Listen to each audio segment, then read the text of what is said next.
আজকে তোমাদের সাথে র্যান্ডম একটি চাউমিন রেসিপি শেয়ার করব। এই তিনটা সবজি নিয়ে নিয়েছিলাম, গাজর, ক্যাপসিকাম আর হচ্ছে গিয়ে বাঁধাকপি।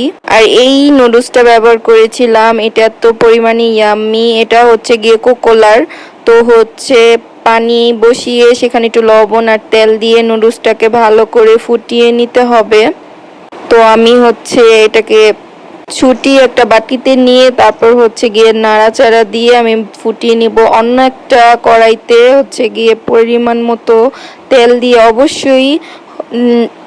অবশ্যই রসুন ব্যবহার করবে।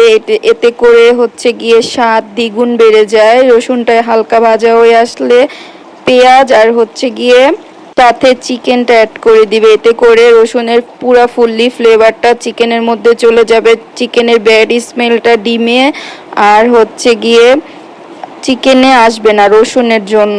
তারপর ভালো করে এটাকে ভেজে নিতে হবে। তারপর আমি প্রথমে গাজর দিয়ে দিব।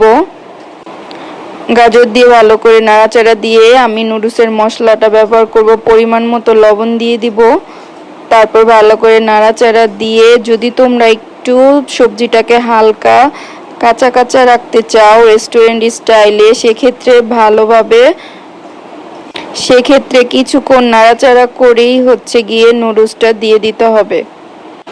নুডলসটা দিয়ে অল্প অল্প করে তারপর ম্যাগি নুডলসের যে মশলাটা, ম্যাগি মশলা, সেটা ইউজ করে ভালো করে মিক্স করে নিতে হবে। তারপর কিছুক্ষণ নাড়াচাড়া করে হাতের কাছে যে সসগুলি থাকবে বাসায়, টমেটো কেচাপ আর হচ্ছে গিয়ে সয়া সস অ্যাড করে দিয়ে ভালো করে নাড়াচাড়া দিয়ে নিব। এত পরিমাণে ইয়াম্মি হয় নুডলসটা, একবার হলেও ট্রাই করে দেখবে। আল্লাহ হাফেজ।